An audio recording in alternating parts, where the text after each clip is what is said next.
Saudara, kita akan coba berusaha mencari halangan terbesar sehingga kita sulit atau bahkan nggak bisa maju bergerak ke step atau tingkat yang berikut. Ternyata halangan terbesar itu dari dalam diri kita sendiri. Kalau kita nanti belajar ayat-ayat ini, kita akan tahu, saudara, itu penghalang terbesar dalam diri kita sendiri, bukan dari yang lain. Mari kita buka ayat yang pertama, Yakobus 3 ayat 16. Maafkan saya rekan-rekan hamba Tuhan, kalau saya mengatakan kalimat apa saja, itu karena saya sudah pernah mengalami sendiri lebih dulu. Maka itu saya bisa sampaikan pengalaman ini. Sudah, Yakobus 3:16. Semua kita sebagai hamba-hamba Tuhan, saya yakin, kita juga yakin, kita akan berusaha menghindari dosa perzinahan, dosa mencuri, apalagi membunuh. Betul tidak? Tapi pernahkah kita sadar ada satu dosa yang buat kita semua, termasuk saya harus mengakui, sulit untuk menghindari? Iri hati. Coba jawab iya atau tidak? Oh, saudara, setan itu kurang aja di bagian ini. Kecil dosa ini, iri hati. Ternyata iri hati ini adalah penghambat terbesar untuk Roh Kudus bisa membawa kita ke step atau tingkat yang berikut. Coba renungkan dulu. Iyanya seberapa besar saudara bisa menemukan dalam diri sendiri. Begitu iri hati menguasai hidup kita sebagai hamba-hamba Tuhan, sudahlah, kita pasti nggak bisa berdoa. Kenapa kita nggak bisa berdoa kalau dosa itu ada? Karena kita jengkel, kita marah. Orang iri hati itu jahat, saudara. Dia meracuni banyak orang. Dengan cara apa? Karena orang yang iri hati akan cenderung menyalahkan orang-orang di sekitarnya. Jawab iya atau tidak? Itu pasti gara-gara dia itu dia itu. Dia nggak mau begini, coba dia begitu nah. Klimaksnya orang yang iri hati itu jahatnya adalah dia pasti menyalahkan Tuhan. Tuhan, kenapa Tuhan bisa begitu dengan teman saya itu? Kenapa saya tidak? Nah, lebih jahatnya lagi, orang yang iri hati akan mengungkit-ungkit, akan membanding-bandingkan. Maaf ya saudara, saudara, kita sering kali berkata gini kalau kita iri hati.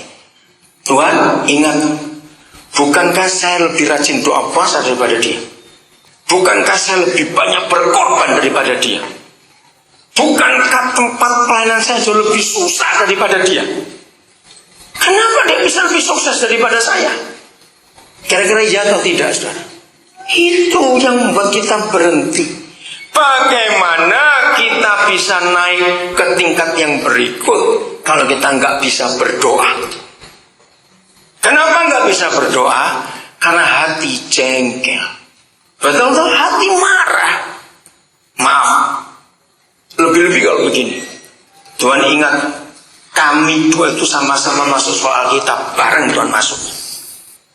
Kami ini sama-sama dari tempat yang sama. Sama-sama susah, sama-sama miskin. Kami sama-sama belajar.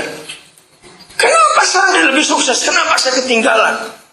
Iri hati yang dibiarkan berkembang dalam diri kita, tanpa kita sadari kita bisa jadi pembunuh, saudara.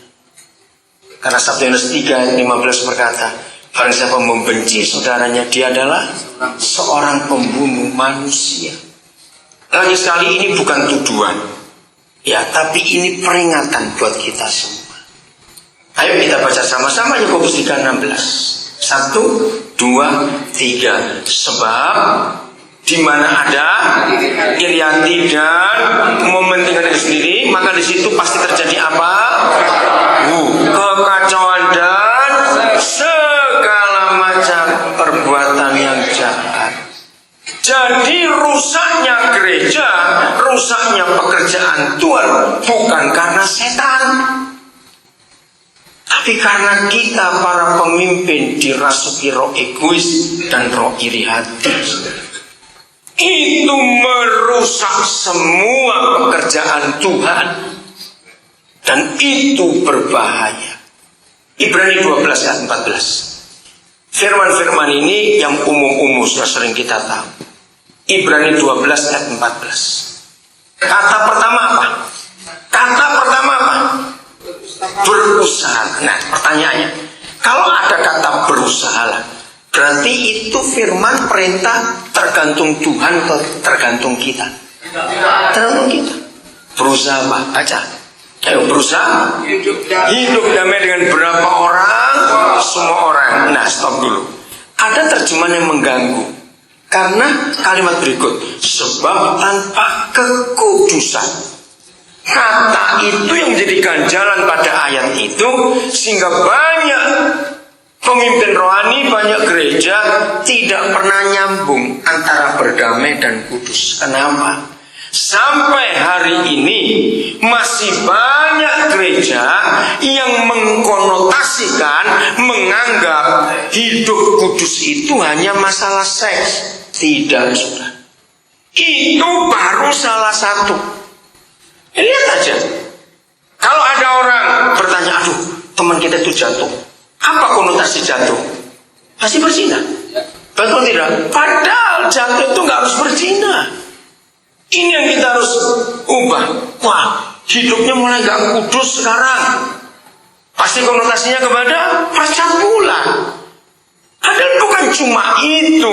Sangat salah kalau kita menerjemahkan kata kudus hanya untuk seks. Ada hal-hal lain yang membuat kita tidak kudus. Termasuk kalau kita tidak berdamai dengan semua orang. Nah, kita kembali.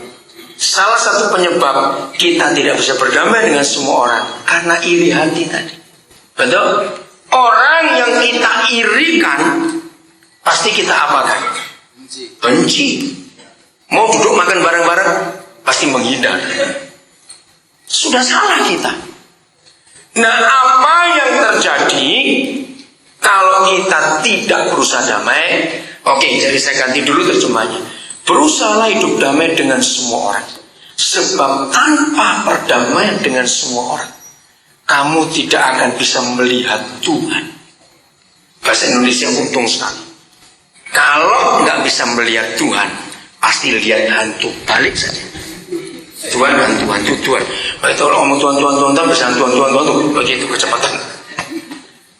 Bagaimana sebagai hamba-hamba Tuhan kita bisa diberkati? Bagaimana sebagai hamba-hamba Tuhan itu bisa maju? Bagaimana sebagai hamba-hamba Tuhan itu bisa menerima pewahyuan-pewahyuan baru? Kalau ngelihat Tuhan aja nggak bisa, apalagi ketemu. Betul tidak, saudara? Sehingga banyak kita tanpa sadar jadi munafik. Nggak pernah bisa ketemu Tuhan karena melihat aja tidak. Tapi khotbah terus. Bahan apa itu? Maka itu banyak anak-anak pendeta. Maaf jangan marah, saya ngomong apa adanya. Kenapa banyak anak-anak pendeta nggak mau dengerin khotbah bapaknya sendiri? Sebab ada dua alasan. Satu, sudah sangat hafal. Itu saja. Nah itu. Jadi anaknya capek dengerin itu lagi. Sampai hafal, habis ini pasti ayat ini, habis ini pasti ilustrasi itu, habis ini pasti guyon begitu, sampai anaknya itu hafal semua. Kenapa? Karena gak ada yang baru, saudara. Yang kedua, kalau sampai anak kita gak mau dengar kita khotbah, berarti kelakuan kita di rumah dan di mimbar beda.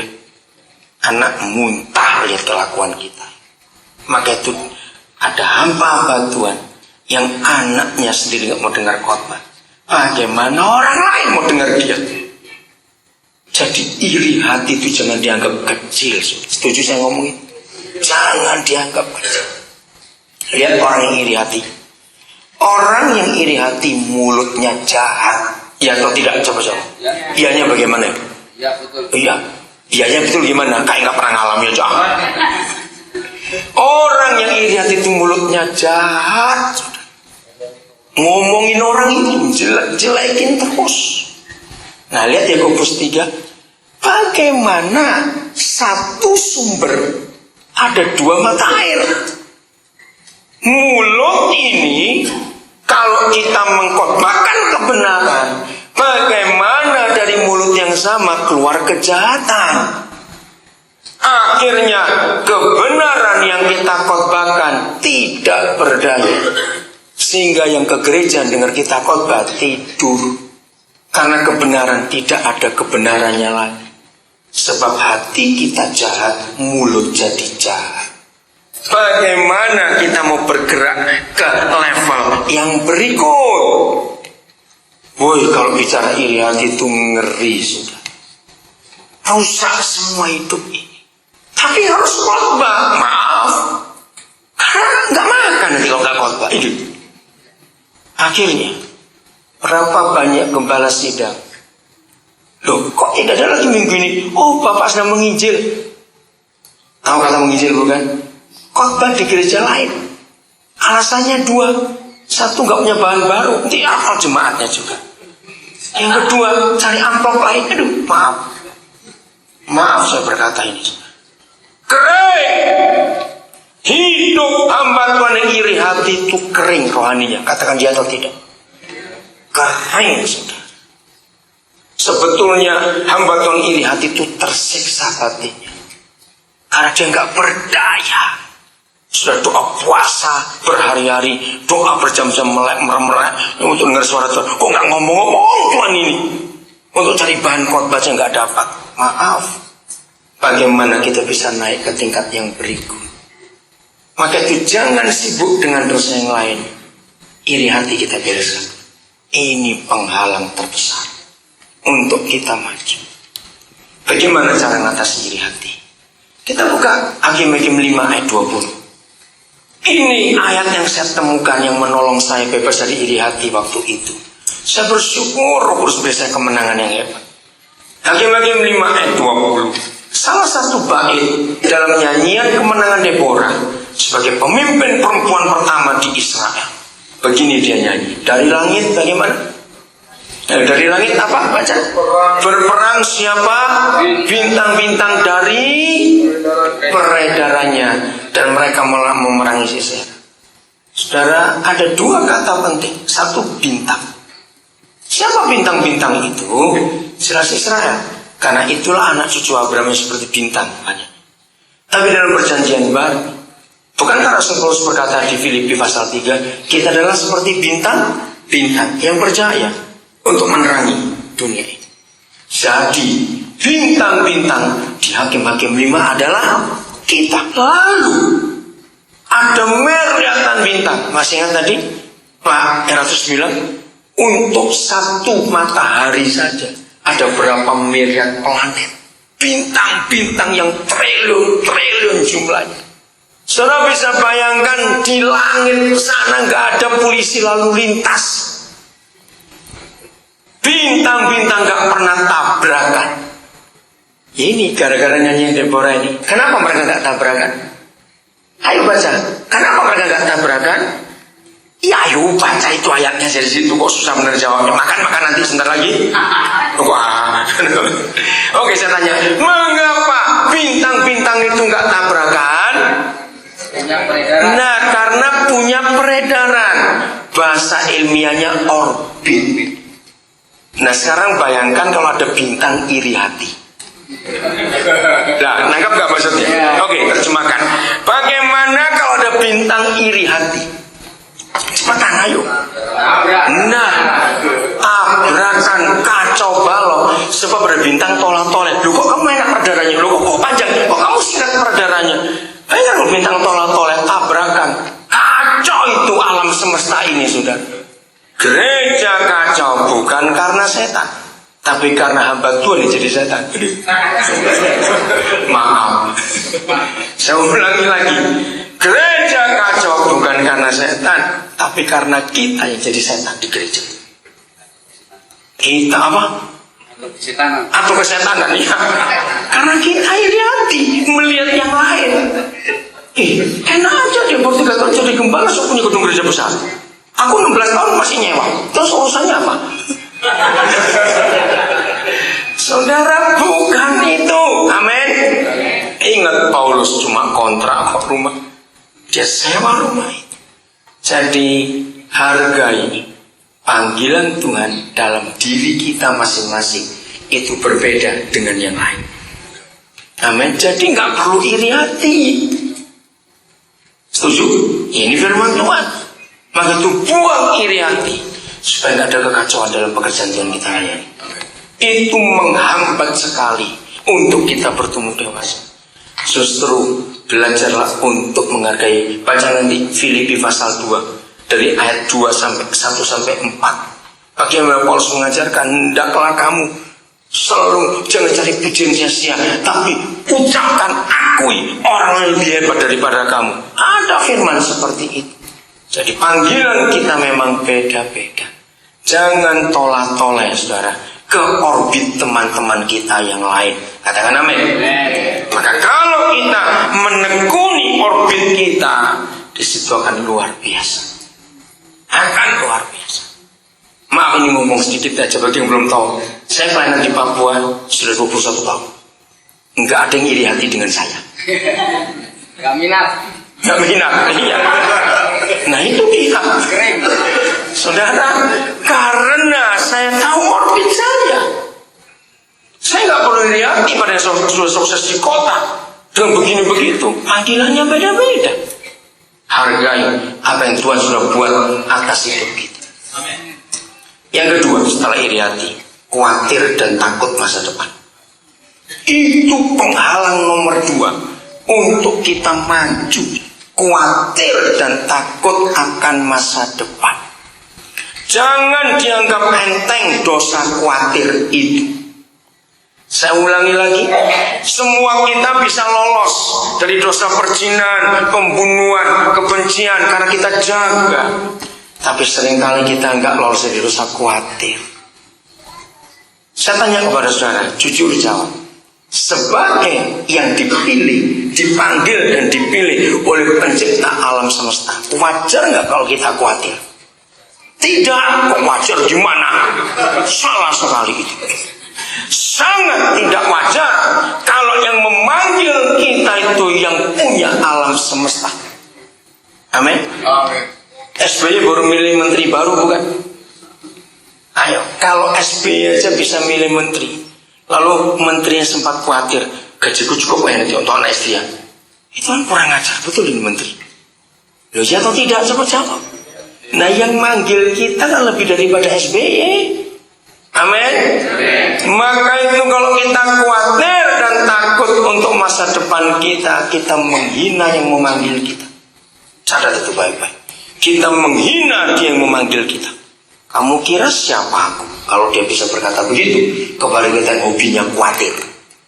Jangan saudara membiarkan khawatir menguasai kita. Karena hukumnya sama. Saudara baca ayat-ayat tentang khawatir. Itu sama levelnya. Jangan membunuh, jangan mencuri, jangan berzina, jangan khawatir. Ya atau tidak? Kata khawatir nggak dipakai kata lain, jangan curi. Jadi karena semuanya jangan, berarti nilai khawatir sama dengan berzina. Maka itu kalau ada pendeta tidak berzina, tidak mencuri, tidak membunuh, tapi khawatir, itu tetap masuk neraka. Catat itu baik-baik. Ini bukan sadis, tapi itu kebenaran. Loh kok nggak percaya? Oke, begini definisinya. Itu lihat muka marah semua tuh. Lihat definisi. Tolong jabarkan kepada saya orang Kristen. Saya nggak bicara orang umum. Orang Kristen, apalagi yang berstatus hamba Tuhan, khawatir itu sebetulnya dia dalam kondisi seperti apa terhadap Tuhan? Nah, tidak percaya, meremehkan, menghina, menganggap Tuhan goblok. Maka itu jangan main-main dengan khawatir, saudara, itu dosa besar. Amin. Jangan cuma ngurus yang berzina saja, urus yang khawatir-khawatir itu. Apa firman berkata? Markus, Yohanes menulis, barang siapa tidak percaya, dia sudah, lo teruskan, dihukum, dan itu masuk neraka. Maka itu jangan anggap enteng, khawatir itu dosa besar. Karena kita sedang menghina dia dan tidak mempercayai dia. Mari kita kejar lagi. Apa sih yang paling sering kita khawatirkan? Apa saja yang paling sering jadi bahan khawatir dalam hidup kita? Ayo, sebutkan. Nanti kita akan hadapi dengan ayat-ayat firman Tuhan. Nggak punya uang, betul. Apalagi masa depan, terus keselamatan. Ya takut di jalan kecelakaan atau tidak? Apa adik? Nggak apa-apa dia ngomong apa? Ngomong apa tadi? Saya dengar nggak dia ngomong apa? Enggak. Saudara, anak kecil saya bisa jawab tadi.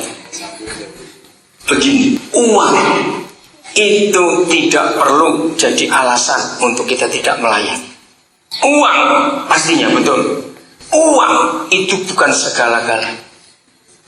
Saya tanya kepada saudara, Yesus punya ATM dan punya dompet tidak?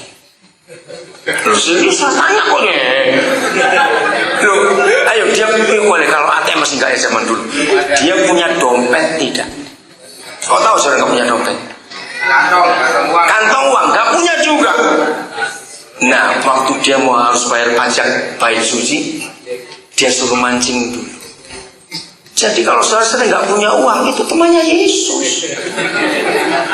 Amin kan, cepat mancinglah, betul, bekerjalah. Saya tanya kepada saudara, saya mau buktikan orang yang paling miskin di dunia itu semua presiden, semua raja dan ratu, kepala-kepala negara. Loh, kok bisa? Nggak usah, kita nggak perlu tanya langsung, tapi percayalah. Presiden di negara manapun juga itu kemana-mana nggak boleh bawa dompet, nggak boleh bawa duit, nggak boleh bawa kartu kredit. Loh, coba jawab, miskin tidak? Miskin, nggak punya dompet, nggak punya duit. Karena mereka kalau mau belanja apa-apa nggak perlu keluaran duit.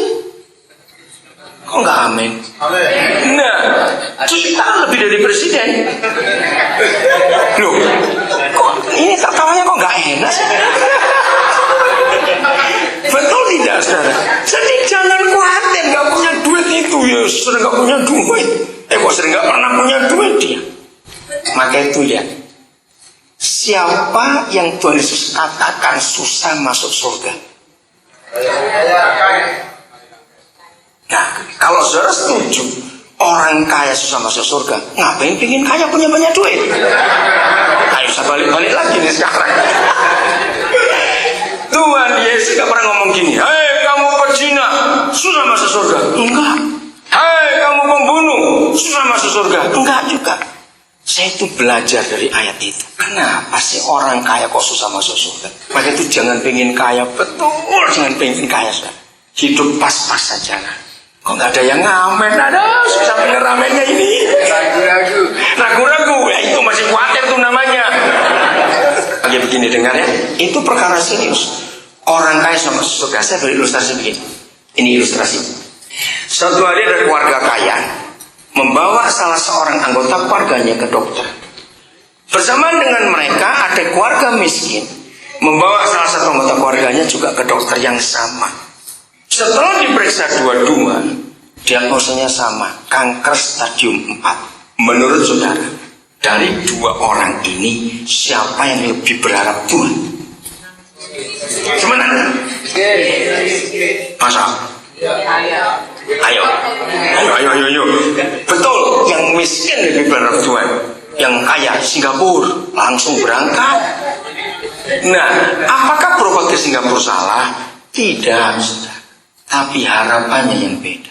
Nah, orang kaya ini akan masuk surga kalau dia bawa si pasien miskin sama-sama ke Singapura, dia yang bayarin.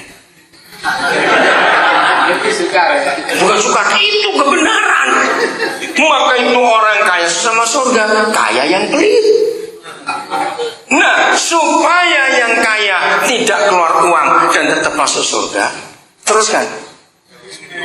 Jangan ke Singapura, harap Tuhan kayak orang miskin ini. Tinggal nunggu siapa mati dulu ada gitu. Saudara, ayat itu hebat sekali. Maka itu jangan pengen kaya, susah jadi orang kaya. Yang berikut, ada orang miskin sedang tidur dan ada orang kaya sedang tidur. Tiba-tiba dengar pintu dibuka, yang bangun yang mana? Lah cepat jawab, yang bangun yang mana?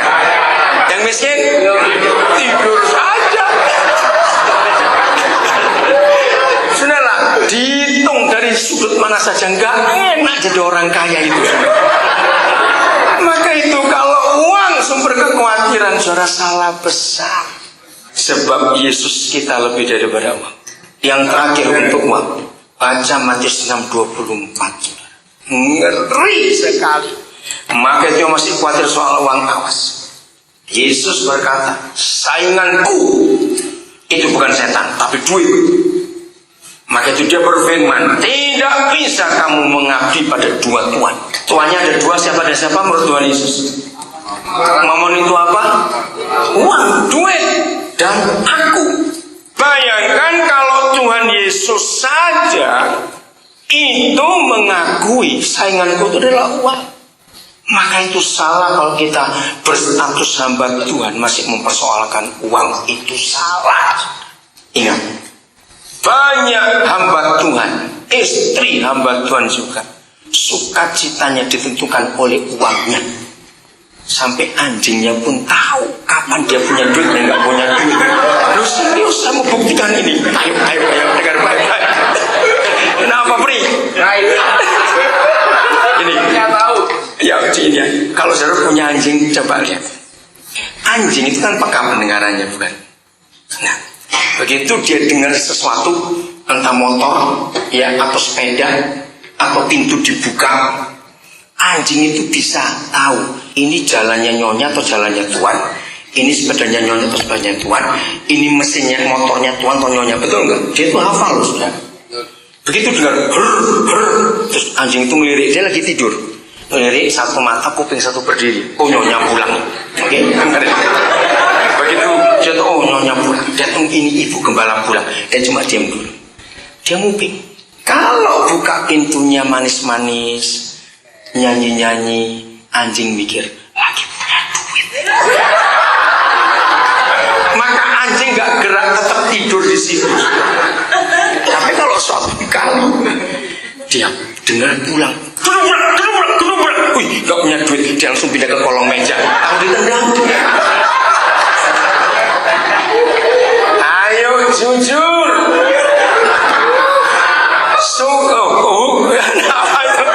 ayo jujur, sukacita kita karena duit atau karena pengampunan? Tenane, gitu. Sungguh, saudara harus jujur. Maka itu Tuhan akan sering-sering kita menguji kita waktu nggak punya duit. Dan jahatnya manusia ini, kalau duitnya lagi nggak ada, mukanya kelihatan lecek semua. Kalau uangnya banyak, nggak dikelihatan juga, itu aja. Harusnya kalau uangnya banyak, itu kan duitku banyak, supaya dibagi-bagi. Kenapa menunjukkan muka kalau nggak punya duit saja? Supaya dikasih. Tuhan jahat itu namanya. Awas. Jangan uang yang jadi andalan dalam hidup kita. Biar Tuhan. Yang terakhir, betul terakhir bagian uang. Buka Matius 28 mulai ayat 11. Ternyata sejak ribuan tahun yang lalu sudah ada money politik. Bukan cuma sekarang money politik itu. Matius 28 ayat 11. Ketika mereka di tengah jalan, ini tentara-tentara yang menjaga kubur Yesus. Datanglah mereka ke kota, ketemu ketua-ketua sinode, hamba-hamba Tuhan, imam-imam kepala itu. Lalu mereka berunding ngasih apa? Memberikan sejumlah besar uang kepada serdadu-serdadu itu. Uang itu jahat. Terus apa yang terjadi? Dan berkata, kamu harus mengatakan ini Yesus dicuri. Betul. Ayat 15. Ini yang bahaya. Mereka menerima uang itu dan berbuat seperti dipesankan kepada mereka. Dan cerita ini tersiar di antara orang Yahudi sampai sekarang. Tanya Pak Peter sekian puluh kali ke Israel. Sampai hari ini di Israel masih tersiar kabar ini. Yesusnya nggak bangkit, cuma dicuri. Bahkan cerita ini keluar sampai ke Arab. Lihat orang-orang Islam gara-gara duit itu. Begini cara kita belajar. Ingat perjanjian lama. Segala sesuatu yang dikerjakan Roh Kudus dalam mujizat, tembok Yeriko runtuh, maka ada kata sampai hari ini tidak dibangun lagi. Batu-batu yang di tengah sungai sampai hari ini ada. Pokoknya apa saja yang Tuhan buat sebagai mujizat di perjanjian lama itu masih ada sampai hari ini, termasuk mata air Yeriko. yang beracun sampai ibu hamil minum masih keguguran. Tapi Nabi datang menyiapkan air itu. Ditulis sehatnya sampai hari ini. Bahkan sampai hari ini. Saya sudah pernah ke Yeriko. Air itu ada. Dan Yeriko jadi negara Palestina. Orang Palestina pun mengakui ini dulu Elia. Elia yang menyiapkan. Mereka percaya sampai hari ini. Nah begini kita belajar. Kalau segala sesuatu yang dibuat oleh Roh Kudus itu ada sampai hari ini. Dan yang dibuat oleh uang juga ada sampai hari ini. Berarti uang dan Roh Kudus sama kuasanya enggak? Loh jawab cepat. Sama tidak saudara? Jelas sama. Maka itu saudara, gereja yang besar, alat musiknya bagus, sound systemnya bagus, AC-nya sejuk, orang pasti datang. Itu belum tentu Roh Kudus. Karena semua manusia normal kalau menduduk mendengar sesuatu enggak gitu enggak, itu pasti senang. Ngerti maksudnya? Sound systemnya bagus, AC-nya sejuk, belum tentu itu Roh Kudus. Karena ada uang di situ. Ngerti enggak ini kebenaran? Hati-hati. Maka itu jangan uang jadi alasan kita khawatir, sudah. Itu salah. Hidup ini bukan karena uang, tapi karena Tuhan. Yakinkan anak-anak kita, uang itu otomatis akan datang kalau kita taat terhadap itu. Dari mana ayatnya? Kita lihat banyak ayat. Mujizat-mujizat apa saja selalu datang karena ada ketaatan lebih dulu. Ingat hari itu semalam-malaman Simon yang belum bernama Petrus aduk-aduk Danau Galilea. Danau Galilea itu kecil sebenarnya. Kalau saya pernah tahu Danau Toba, Danau Galilea itu mungkin cuma 20%-nya Danau Toba. Kecil. Jadi kalau kita ujung ke ujung itu naik perahu 3 jam itu lebih waktunya. Bayangkan semalam-malaman diaduk-aduk oleh nelayan-nelayan handal ini. Ikan kok nggak ada semua. Jadi mereka nggak punya uang bukan? Nah itu kok kita belajar begini ya. Lukas 5 coba saudara buka. Lukas 5. Ya ini yang saya ingin ajarkan kepada saudara supaya nggak takut dalam hidup ini. Lukas 5 ayat 1 mulai. Nanti temukan Injil Lukas khususnya, Markus juga ada. Pada suatu kali Yesus berdiri di depan Danau Genesaret, sedang orang banyak mengurumuni dia hendak mendengarkan firman Tuhan. Saya sebagai pengkhotbah, sebagai hamba Tuhan, saya itu sangat senang belajar. Nah buat saya percaya saudara pun begitu. Yang perlu ditulis oleh penulis Injil itu adalah apa yang dikhotbahkan Tuhan Yesus, kira-kira ya atau tidak? Supaya kita belajar. Tapi di 4 Injil justru itu jarang ditulis, saudara. Coba lihat ya cara belajar ini. Dia mengajar di Yeriko, dia mengajar di sana. Itu nggak ditulis yang diajari itu apa.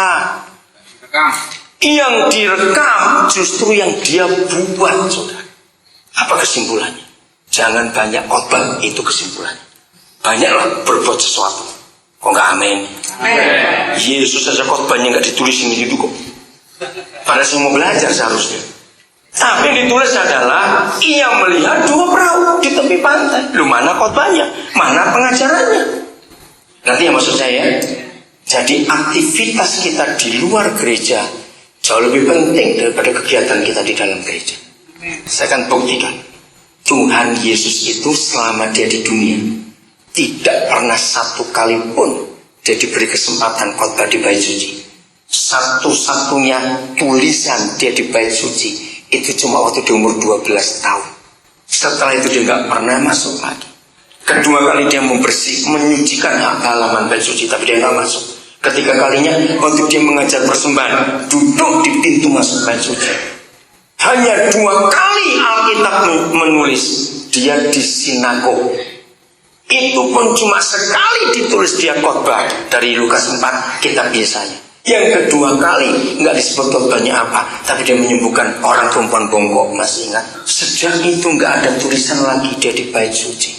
Saya ingin berkata kepada teman-teman hamba Tuhan, kurangilah kegiatan di dalam gereja. Yesus saja jarang-jarang di situ. perbanyaklah aktivitas di luar gedung gereja kita. Amin kan, jangan diam saja. Ini kebenaran. Maka itu gereja yang kegiatannya dari Senin sampai ketemu Senin, itu malah tidak membuat hati Yesus gembira. Kalau gereja kegiatannya Senin sampai hari Senin lagi, Senin ini, Selasa itu, Rabu ini, Kamis itu, Senin lagi. Kapan kita ngurus yang di luar gereja? Kita nggak ada waktu lah. Jadi salah gereja yang aktivitasnya terlalu banyak di dalam saja. Ketika dia melihat dua perahu, nelayan-nelayannya telah turun dan sedang membasuh jalannya. Yesus bukan nelayan, tapi dia tukang kayu. Tapi dia ngerti, ketika dia lihat dua perahu itu kok masih bersih. Kalau mereka menangkap ikan semalaman pasti bau amis, bukan? Bau anyir. Terus juga ada sisi-sisi ikan, ada yang kotor. Ini bersih, nggak ada uang nelayan-nelayan gitu. Nah, yang penting kita pelajari di ayat ini adalah ada berapa perahu? Dua. Makanya dalam hidupnya harus begitu. Ada dua perahu. Saudara, Yesus harus apa? Masa naik dua-dua begini khotbah? Ya nggak mungkin loh. Dia harus milih. Nah, Tuhan Yesus perlu fasilitas dalam pelayanan.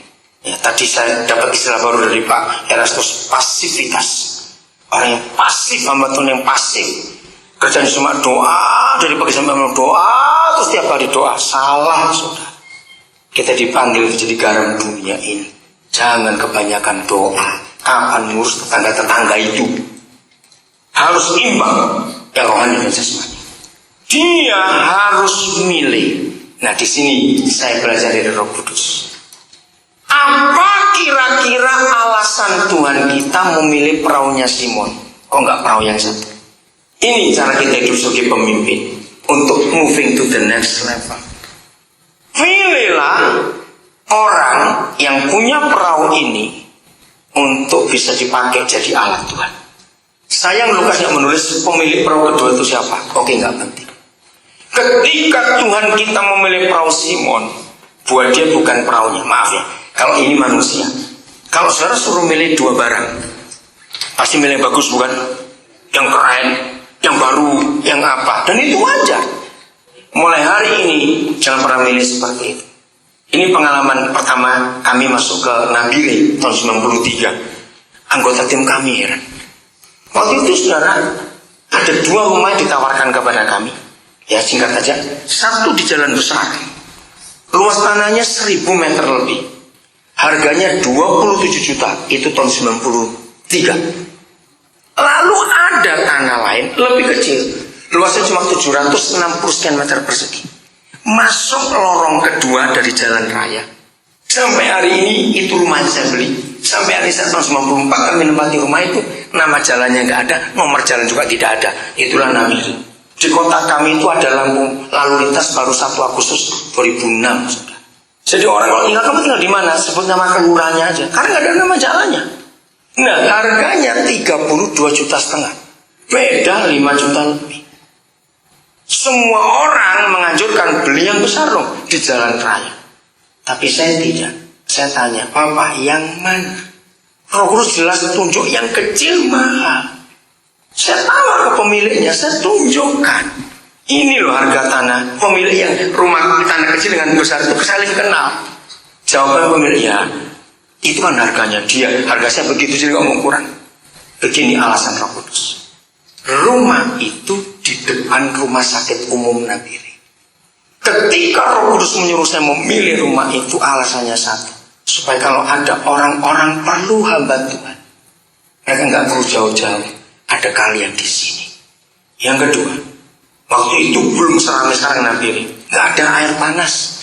Tahun 95 saudara, saya menolong kelahiran bayi itu pertama kali di rumah sakit itu. Saya bilang, Tuhan jangan kali lagi, cukup sekali. Itu pertama kali licin bayinya untuk nggak jatuh. Nggak ada air panas di rumah sakit itu, nggak ada air yang mengalir saudara. Jadi rumah kami dari tahun 94 sampai awal 2000-an selalu jadi tempat. Kalau ada orang sakit mendadak perlu air panas, perlu makan, perlu apa dulu, warung aja nggak ada kalau tengah malam. Pasti mereka ketok rumah kami itu, mereka tidak segan. Nah itu cara milih sesuatu, bukan yang untung buat kita, biar yang untung buat kerajaan surga. Karena apa saja yang kita pakai untuk menguntungkan kita, pasti yang rugi itu surga. Kalau kita ngitung apa-apa yang rugi kita, yang untung pasti surga. Nah itu cara berpikir kerajaan surga. Kenapa dia pilih perahu Simon? Karena buat dia bukan perahunya. Yang punya perahu ini ada maksud. Saya tidak tahu berapa banyak. Rupanya kemarin waktu saya ketemu dengan berapa orang, sudah tersiar cerita itu. Berapa bulan yang lalu saya lupa, saudara. Ada orang Lampung telepon saya tapi salah. Waktu dia telepon, dia ngotot bahwa saya ini di Praguro. Dia manggil saya Dedi. Dan memang saya sering dipanggil orang Dedi. Maaf, saya itu nggak kenal saudara ini siapa. Saya ngomong panjang lebar baru. Loh, Bapak siapa? Saya bilang saya pendeta Daniel Sander. Salah. Nah, saya ini kalau ada orang salah telepon, saya nggak pernah marah-marah. Saya akan terima telepon. Saya bilang, oke, tutup telepon saudara, saya akan telepon balik. Supaya dia nggak rugi. Saya telepon balik. Ketika saya telepon balik, Roh Kudus bicara kepada saya tentang dua hal. Dia kaget. Bagaimana Bapak bisa tahu tentang saya? Padahal belum pernah ketemu. Saya baru ketemu dia itu tadi malam sudah. Dan ternyata orang itu cerita kepada berapa orang. Tadi malam saya ketemu beberapa orang. Oh ini Pak Daniel itu. Yang ada orang salah telepon. Bayangkan. Tonjam hati orang itu. Salah telepon. Nah yang dia heran, saya juga heran. Nomor saya itu katanya sudah 2 tahun lebih ada di HP dia. Ya kok bisa lah, kamu dapat dari mana? Dia tidak tahu. Yang mau ditelepon orang lain. Itulah cara Tuhan bekerja, nggak pernah salah. Amin. Jadi apa saja. Begitu pula Tuhan Yesus. Masih ingat Lukas 7, waktu dia diundang makan malam gratis pastinya oleh Simon orang Farisi. Nah belajar begini, buat Tuhan Yesus bukan makan gratis yang penting. Hari itu malam itu ada seorang yang perlu dia. Masih ingat kisah Lukas 7 mulai 36, perempuan yang berdosa.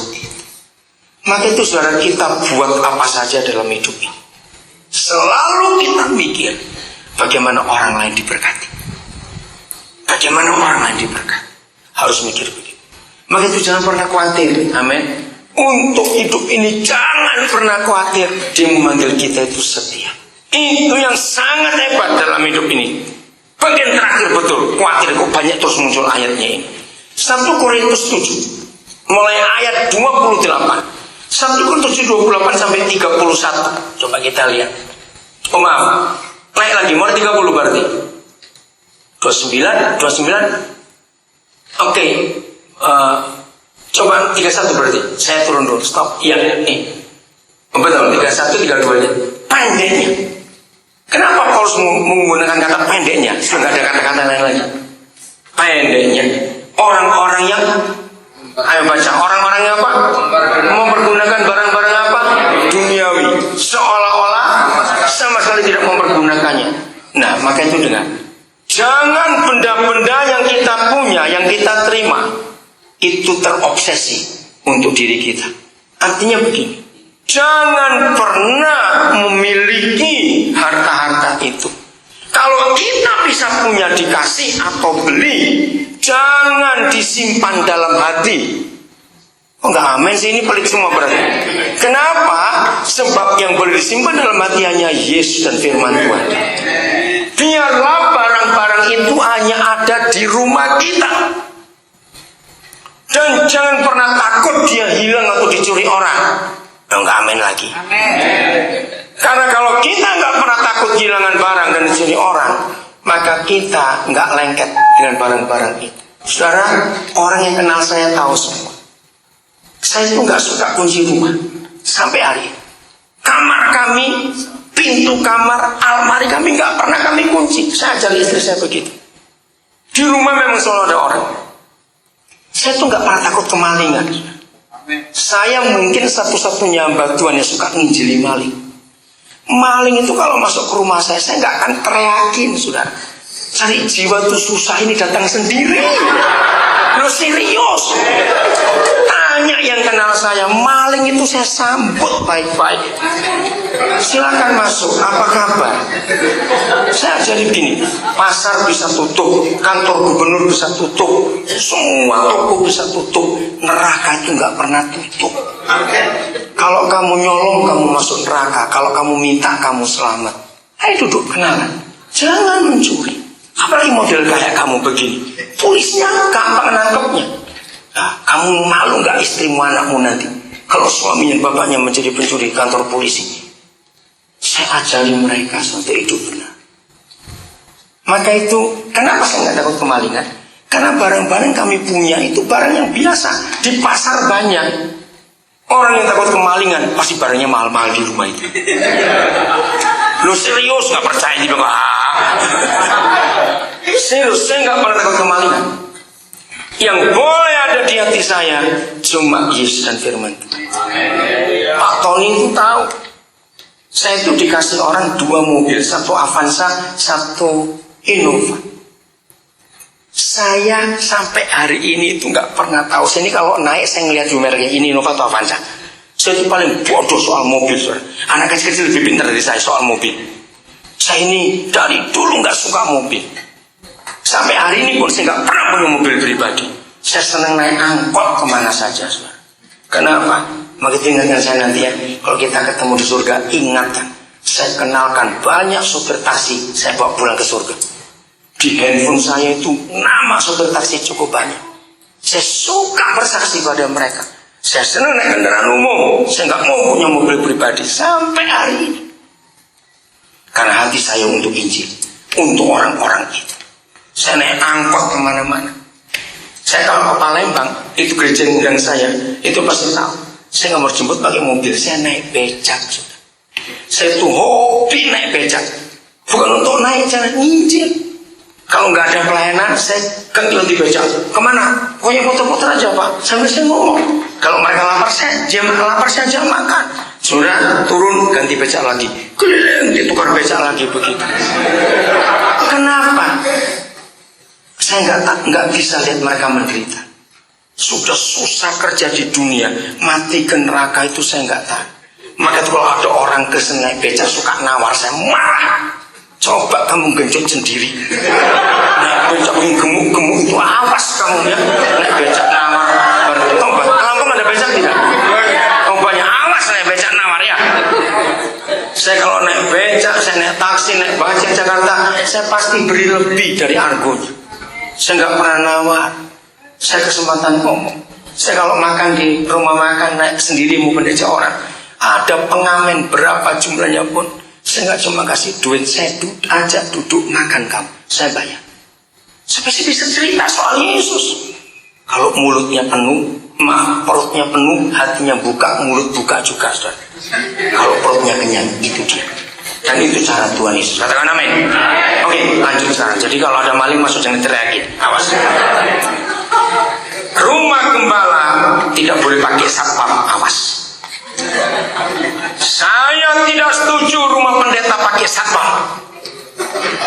4 kali lipat dosanya. Cara itu baik-baik. Lu serius? Dosa pertama dia menghina malaikat.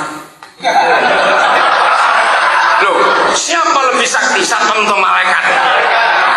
Nomor 2, dosa kedua. Cara itu baik-baik pendeta pakai satpam. Awas. Orang yang masuk pasti tersortir sendiri. Betul tidak? Satpam di depan. Kalau yang datang Mercedes pintu buka sendiri. Kalau datang jalan kaki pakai telepon dulu tanya siapa yang itu. Itu sudah dosa diskriminasi. Dosa ketiga, bilang tidak ada juga betul. Dosa ketiga, di mana ada Yesus? Menurut Markus 2. Rumah itu, masuk lupa Markus 2 ayat 1 dulu. Di mana ada Yesus di rumah itu pasti penuh dengan orang sesat. Nah kalau rumah pendeta pakai satpam, berarti dia nggak senang rame-rame. Dia artis, bukan hamba Tuhan. Dosa keberapa? Keempat atau ketiga? Saya lupa. Ketiga. Berarti di rumahnya itu banyak harta yang mahal-mahal, maka itu dijaga satpam. Padahal Yesus berkata, hai orang kaya, jual hartamu bagi ke orang miskin. Ayo, lupain itu apa? Jadi di rumah hamba Tuhan tidak boleh ada yang mewah-mewah barangnya. Karena orang kaya harus jual harta bendanya bagi ke orang miskin. Dosa keempat, gaji satpam di kota itu bisa menghidupi berapa pendeta di desa. Mana? Jadi kalau saudara bergereja yang pendeta pakai satpam, cepat tinggal dari gereja itu. Sebelum sore ikut masuk neraka juga. Serius. Itu enggak alkitabiah. Rumah pendeta pakai satpam sangat tidak alkitabiah. Biarkan orang masuk tanpa terhalang. Enggak amin. Hamba Tuhan tidak boleh ada kata privacy. Tidak ada. Itu hanya selebritis yang ada kata privacy. Hamba Tuhan harus mau diganggu. Enggak amin, kamu diganggu semua ini kalau begitu. Saya ulangi, yang berstatus hamba Tuhan harus mau diganggu oleh siapapun juga. Ya atau tidak? Ya sudah, ngapain pakai satpam? Oke, saya mau ngomong apa sampai lupa. Oh, soal uang. Jadi cari jiwa sebanyak-banyak. Yang terakhir, musuh ketiga. Setelah tadi iri hati, khawatir dan takut, yang ketiga. Oh, saya belum selesai. Maaf. 1 Korintus 7. Aduh, cepat contoh itu berapa makan? Habis ini makan. Iya. Ayat 32. Oke. Nah, ini loh saudara. Ayo baca sama-sama kalimat pertama saja. 1, 2, 3. Aku ingin supaya kamu hidup tanpa kekhawatiran. Ayo. Menurut saudara, ini firman Tuhan atau bukan? Ya jelas. Kalau firman Tuhan, kalau nggak dilakukan, kita berdosa, kita melanggar, kita binasa. Begini cara kita belajar hidup tanpa kekhawatiran. Perhatikan konteks pasal 7 1 Korintus. 1 Korintus 7 itu tentang hubungan suami istri. Betul tidak? Nah, kalau begitu, Yesus sebagai suami sedang bicara kepada siapanya? Siapa istrinya? Adalah kita. Nah, seperti itu. Bayangkan saudara. Siapa ingat bulan April lalu kerajaan Inggris mantu pangeran siapa? William. Dapat siapa? Katie. Orang rakyat biasa. Saudara tahu itu. Ini pertama kali dalam kerajaan Inggris setelah 353 tahun diizinkan menikah dengan rakyat biasa yang bukan bangsawan. Catat, selama 353 tahun belum pernah ada anggota kerajaan Inggris kawin dengan rakyat jelata, baru Pangeran William. Kenapa? Diskusinya begini. Para penasihat kerajaan memberitahu ratu, coba ingat, berapa banyak keturunan kerajaan yang menikah dengan bangsawan cerai semua. Pangeran Andrew cerai, Pangeran Charles cerai, Putri Anne cerai. Itu yang hidup sekarang, yang sudah mati. Karena itu Ratu Elizabeth menerima Kate Middleton sebagai rakyat jelata. Ya betul juga ya, menikah dengan bangsawan saya cerai juga. Sekarang saya mau tunjukkan gambaran ini adalah Pangeran William itulah Yesus, Kate-nya adalah kita. Apa yang akan dikatakan kepada dunia untuk Kate? Begitu dia menikah baru seminggu, terus Kate ini panggil istrinya menjadi ratu ya, calon ratu ini, email ke seluruh dunia, tolong, aku takut gak bisa makan nanti. Ayo jawab. Dunia kan ngomong apa pada mantu ratu ini? Cepat jawab. Bodoh, kurang ajar kamu, menghina kamu. Jadi Kate Middleton diperintahkan kamu hidup tanpa kekhawatiran. Sebab suamimu itu calon ketiga dari kerajaan ini, calon raja yang ketiga. Karena papanya nggak mungkin langsung, pasti dia nanti kalau ada Ratu Elizabeth II ini. Jadi saudara ngerti, kalau kita khawatir menghina siapa? Menghina suami kita, menghina raja, segala raja. Filipi 3, 12-13. Sederhana sekali ayat-ayat ini, tapi seringkali kita lupa. Filipi 3, 12-13. Anak, ya. Bukan seolah-olah aku telah memperoleh hal ini atau telah sempurna. Belum. Artinya Paulus nggak pernah puas dengan apa yang dicapai. Maka itu apapun keberhasilan pelayanannya, dia selalu berkata, aku belum dapat apa-apa. Aku mau lagi, aku mau lagi. Itu arti kata, bukan seolah-olah aku telah memperoleh hal ini. Belum, dia belum puas, mau lagi, lebih lagi, lebih lagi. Dan aku juga belum sempurna, enggak. Aku mau lagi. Melainkan aku mengejarnya. Nah, kalau ada yang berkata mengejar, berarti dia mau apa, saudara? Mau berusaha untuk naik lagi. Enggak puas. Ayo kejar. Apa? Bergerak terus. Pasti naik lagi. Grafiknya menanjak, saudara. Ayo kita jujur pada diri kita sendiri. Bukan berapa tahunnya kita jadi hamba Tuhan, bukan. Tapi peningkatan pelayanan kita dari waktu ke waktu itu jelas atau samar-samar. Kita harus hitung pencapaian-pencapaian kita dalam panggilan Tuhan ini. Bukan dalam sisi materi, tidak. Tapi keselamatan jiwa-jiwa. Ukurannya, saudara, kita naik itu selalu berapa jiwa yang kita selamatkan dalam 1 tahun. Maaf, kalau ada di antara kita hamba-hamba Tuhan nginjil kita terakhir itu 6 tahun yang lalu, katakan bahwa kita gagal. Harusnya kita nginjil itu kemarin atau tadi pagi. Harusnya begitu.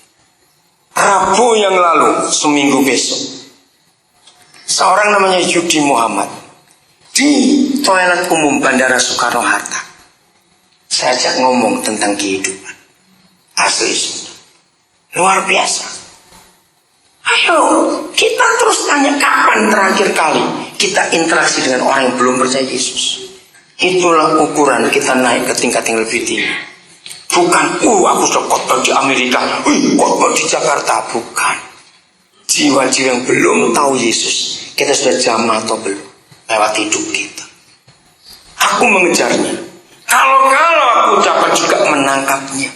Karena aku pun telah ditangkap oleh Kristus Yesus. Ayat 13. Saudara-saudara, aku sendiri tidak menganggap. Lihat itu. Mengapa dia tekankan 2 kali hampir sama kalimatnya? Saudara, aku sendiri tidak menganggap bahwa aku telah menangkapnya. Enggak. Kalau sudah menangkap berarti puas, bukan? Enggak, aku belum. Aku mau kejar lagi. Aku mau maju lagi. Tetapi ini yang kulakukan. Aku melupakan apa yang telah di belakangku dan mengarahkan diri pada apa yang ada di hadapanku. Dan ayat 14, nah itu moving to the next level, berlari kepada tujuan untuk memperoleh hadiah, bukan rumah, mobil, emas, jam tangan apa, yaitu panggilan surga dari Tuhan dalam Kristus Yesus. Keluarkan 3 hal dari ayat 12. Ya, ayat 12, bukan seolah aku telah memperoleh, bukan. Ayat 13, aku sendiri tidak menganggap. Terus ayat 14, berlari. Kalau hidup kita ada di level-level ini, di tingkatan seperti Paulus itu, berarti kita sedang di jalur yang benar di hadapan Tuhan. Katanya gini, jangan pernah puas dengan pencapaian kita. Setuju? Jangan pernah puas, ada lagi yang Tuhan sediakan untuk kita di depan kita. Nah, begini kita belajar. Jangan dicoba, tapi percayalah. Kalau ada yang mau nyoba, ya silakanlah. Mungkinkah ada orang berjalan, apalagi berlari sambil noleh ke belakang? Dikejar anjing saja, jangan noleh ke anjing ya. Jawab, bisa tidak? Kenapa kau tidak? Jatuh, tersandung, babak belak. Hamba-hamba Tuhan yang ingin moving to the next level, ingin naik tingkat lebih tinggi lagi, tidak boleh suka menoleh ke belakang.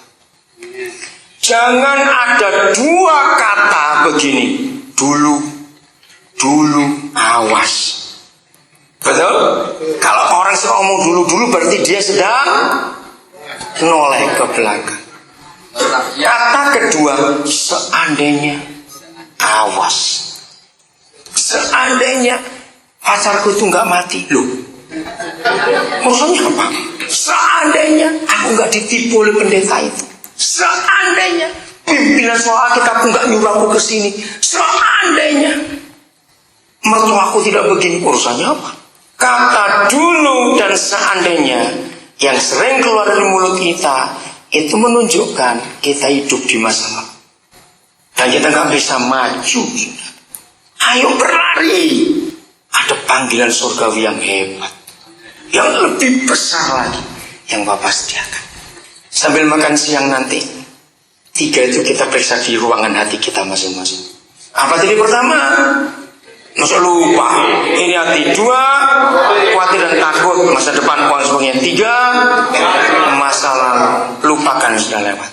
Tuhan akan bekerja luar biasa dalam diri kita masing-masing. Tuhan memberkati kita semuanya. Saudara, kita akan coba berusaha mencari halangan terbesar sehingga kita sulit atau bahkan gak bisa maju bergerak ke step atau tingkat yang berikut. Ternyata halangan terbesar itu dari dalam diri kita sendiri. Kalau kita nanti belajar ayat-ayat ini, kita akan tahu, saudara, itu penghalang terbesar dalam diri kita sendiri, bukan dari yang lain.